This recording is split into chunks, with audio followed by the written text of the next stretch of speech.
নমস্কার বন্ধুরা, মালতী কিচেনে তোমাদের সবাইকে স্বাগত। আজ নিয়ে এসেছি পটল। আজ বানাবো চিংড়ি পটল চচ্চড়ি।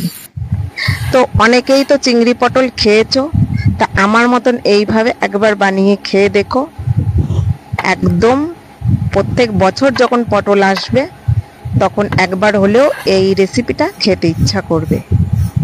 তো প্রথমে পটলটাকে আমি ভালো করে দেখো ছুলে না বলবো, এটাকে বটি দিয়ে আঁচড়ে নিচ্ছি যাতে যে নোংরাটা উঠে যাবে।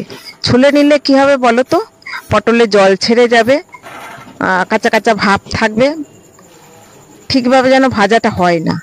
ঝোল করলে তাহলে ভালো হয়, নাহলে করতে গেলে না কচকচ লাগে। সেই কারণে গাটা একটু আঁচড়ে নিতে হবে।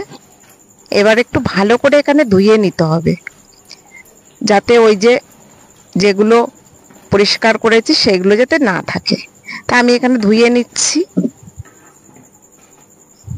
আর পটলটা একটু কচি হতে হবে যাতে বেশি বীজ না হয়ে যায়। তো দেখো ঠিক পটলটা এইভাবে দোচেলা করে কেটে নিতে হবে, মাঝখানে একটা ফালি দিয়ে কেটে নিতে হবে। তো সমস্ত পটলগুলো আমি এইভাবে কেটে নেব।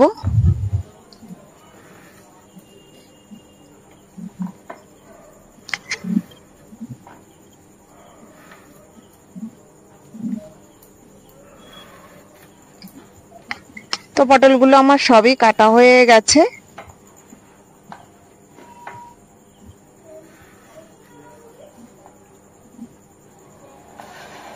আর দেখো খুব কচি পটল। আর এখানে আমি একটা আলুও নিয়ে নিয়েছিলাম একটা। আর এখানে আমি সর্ষে ভিজিয়ে রেখেছিলাম, যেহেতু অল্প সর্ষে তো আমি শিলে নেব না, সেই জন্য একটু ভিজিয়ে রেখেছিলাম। আর এখানে চিংড়ি ছিল, চিংড়িগুলো একটু বড় ছিল। তো চিংড়িগুলো দেখো আমি বেছে নেব। অনেকে হয়তো জানে না, দেখো চিংড়ির মধ্যে এই যে নোংরাটা থাকে, ছোটবেলা তো বিশেষ করে আমরা জানতাম না। আমার মাকে দেখেছি এইভাবে পরিষ্কার করে নিতে। আর এখনকার ছেলে মেয়ে বলো, মা কি করছে, সেটা কি কাজ করছে কোনো কেয়ার করে না। সে মা মার মতন করছে, বাচ্চারা ঠিক আলাদা থাকে। যাই হোক, চিংড়িগুলো ছাড়িয়ে নিচ্ছি।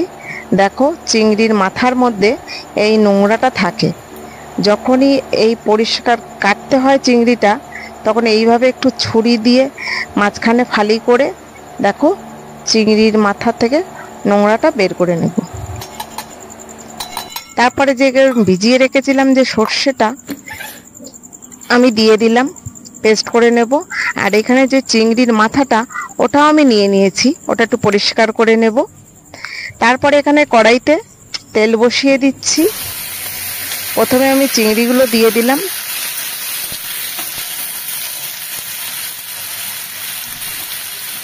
সামান্য নুন হলুদও দিয়ে দিলাম।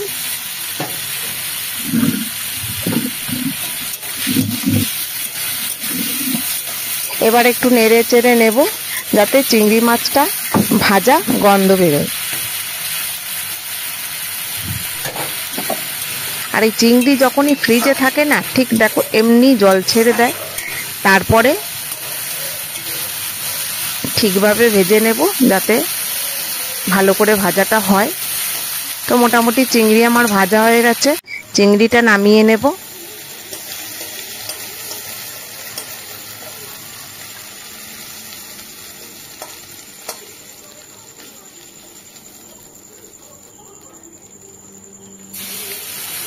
তারপরে দেখো চিংড়ির যে মাথাটা ছিল ওটাকেও কিন্তু আমি আবার ভেজে নিচ্ছি।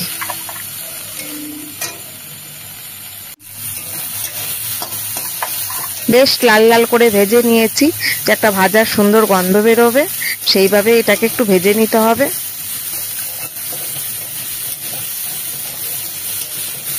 দেখো সর্ষে কাঁচা লঙ্কা বেটে নিয়েছিলাম, তারপরে যে চিংড়ির মাথাটা ছিল ওটাকে দিয়ে দিলাম। আমার চিংড়ির অঙ্কটা একটু কম, তাই চিংড়ির মাথাটা দিলাম। তোমরা যদি করতে চাও, যদি বেশি চিংড়ি থাকে, এখানে কয়েক টুকরো চিংড়ি ভেজে এইরকম ভাবে একটা পেস্ট বানিয়ে নিতে পারো। তো তেল দিয়ে আবার নতুন করে তেল দিয়েছি। কালো জিরে ফোড়ন দিলাম। প্রথমে আমি এখানে আলুটাকে একটু ভেজে নেব।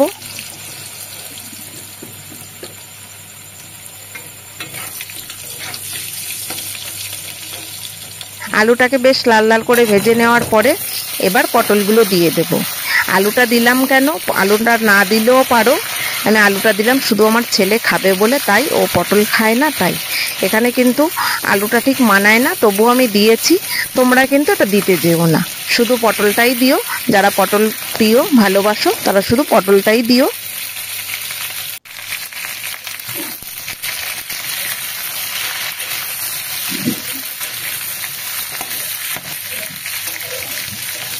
এবার পটলটাকে একটু ভালো করে ভেজে নিতে হবে। যেভাবে আমরা আর কি পটল ভাজা খাই ঠিক ওইভাবে ভেজে নিতে হবে।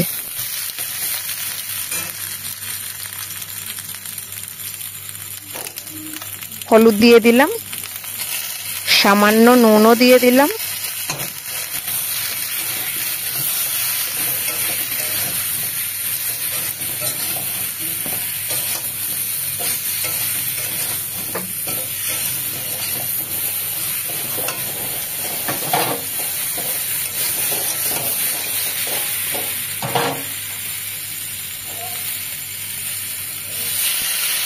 সামান্য জল দিয়ে এবার এটাকে আমি চাপা দিয়ে দেব, তাতে নিবু আছে পটলটাও সেদ্ধ হয় আর এইভাবে ঠিক ভাজা হবে।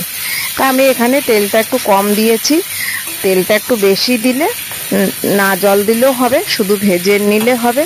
যেহেতু আমার শ্বশুর মশাই খুব বয়স হয়েছে, ওনার 90 বছর বয়স, তাই একটু তেল থেকে একটু এড়িয়ে চলি।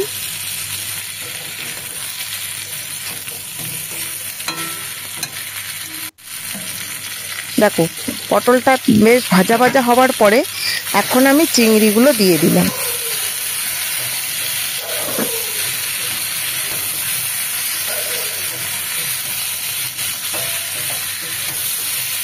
চিংড়িটা দিয়ে আরেকটু ভেজে নেব। দেখো বেশ পটলটা ভাজা হয়ে এসছে। বা চচ্চড়ি,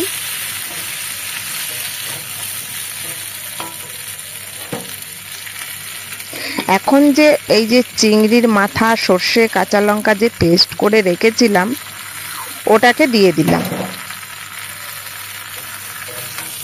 এটা দিয়ে আর একটু নেড়ে চেড়ে নেব। এখানটা যদি একটু কাঁচা সর্ষের তেল দিয়ে নামিয়ে নাও না, সব থেকে ভালো হয়, কিন্তু ওই যে বললাম তেল থেকে আমি একটু এড়িয়ে চলি।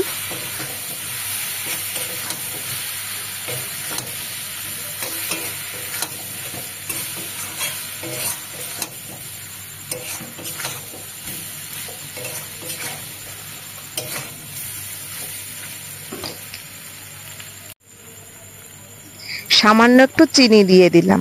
এই চিনিটা না দিলে আবার ঘটি দিদিরা রাগ করবে, তাই সামান্য একটু চিনি দিয়ে দিলাম। আমার মনে হলো একটু চিনি দিলে বেশ ভালো লাগবে। যদিও আমি পছন্দ করি, কিন্তু আমার শ্বশুর মশাই, তোমাদের দাদা ভাই এই চিনিটা একদম পছন্দ করে না, তবু আমি একটু দিলাম। তোমরা চাইলে দিতে পারো, না চাইলে এড়িয়ে যেতে পারো।